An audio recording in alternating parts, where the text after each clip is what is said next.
Police verification report জাল করার অভিযোগে গ্রেপ্তার সিভিক ভলেন্টিয়ার। ধৃতকে আদালতে তোলা হলে 5 দিনের পুলিশি হেফাজতের নির্দেশ।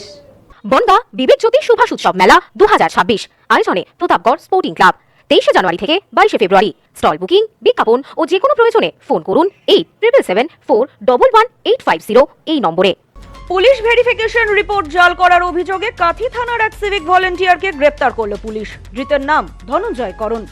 ধৃতকে কাঁথি আদালতে তোলা হলে 5 দিনের পুলিশি হেফাজতের নির্দেশ দেয় আদালত।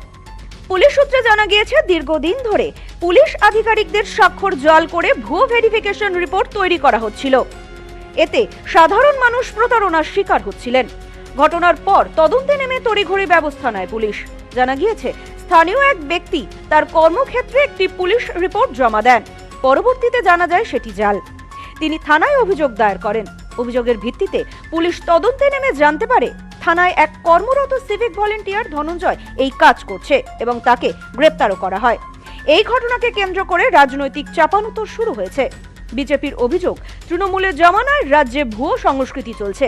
যদিও তৃণমূল কংগ্রেসের দাবি, পুলিশ প্রশাসন সঠিকভাবে কাজ করছে এবং গ্রেপ্তারি তার প্রমাণ। ভারপ্রাপ্ত পুলিশ সুপার মিতুন দে বলেন, এক ব্যক্তির অভিযোগের ভিত্তিতে তদন্তে নেমে আমরা জানতে পারি এক সিভিক ভলেন্টিয়ার অর্থের বিনিময়ে জাল সার্টিফিকেট দিচ্ছে। অভিযুক্তকে গ্রেপ্তার করে নিজেদের হেফাজতে নিয়েছি। ঘটনার তদন্ত শুরু হয়েছে। পুলিশ ক্লিয়ারেন্স সার্টিফিকেট দাখিল করলেন ওনার কর্মক্ষেত্রে। সেখান থেকে বলা হলো যে এটা সঠিক নয়, বৈধ নথি নয়। তো তখন যিনি ওনার থানায় এলেন, তখন সেটা দেখা গেল প্রাথমিক তদন্তের পর যে থানায় কর্মরত ধনঞ্জয় করণ বলে একজন সিভিক ভলেন্টিয়ার, তার সঙ্গে একটা অর্থের বিনিময়ে তিনি থানার যেটা স্ট্যাম্প, সিল ইত্যাদি জাল করে এই পিসিসিটা বানানো হয় এবং তারপরে সেটা একটা পরিচিত অ্যাডভোকেটের কাছ থেকে এই যে অভিযোগকারী ঝন্টু মান্না তার কাছে পৌঁছয়।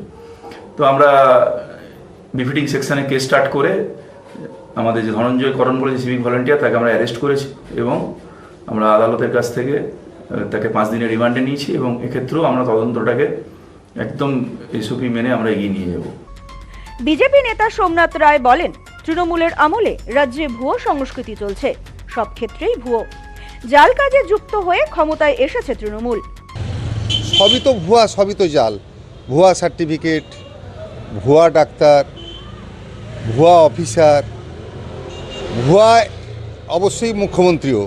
তাই এটা কোনো ব্যতিক্রমী ঘটনা নয়। এটাই হচ্ছে তৃণমূল জমানার নিয়মিত ঘটনা, যে জাল সার্টিফিকেট, ভুয়া ডোমিসাইল সার্টিফিকেট এগুলো ইস্যু করে করেই তো তৃণমূল একদিন চলেছে। এইখানে তো পয়সা তুলেছে। তৃণমূল নেতা সুরজিৎ নায়ক বলেন, কাজে স্বচ্ছতা আছে বলেই অভিযুক্তরা গ্রেপ্তার হচ্ছে। আইন মেনে কাজ হচ্ছে।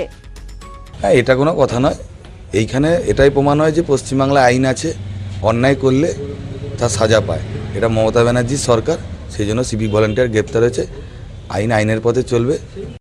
ব্যুরো রিপোর্ট, নিউজ নোম্যান্সল্যান্ড, পূর্ব মেদিনীপুর। নিউ পিসি জুয়েলার্স, সম্পর্ক গড়ে দেয়। বনগাঁতে আমাদের 3টি শোরুম প্রতিদিনই খোলা। নিউ পিসি জুয়েলার্স, বনগাঁ বাটার মোড়। New PC jewellers branch Kumudini স্কুলের বিপরীতে। New PC jewellers beauty, Motiganj, Hatkhola. আমাদের এখানে সোনা কিনুন পেপারের দামে।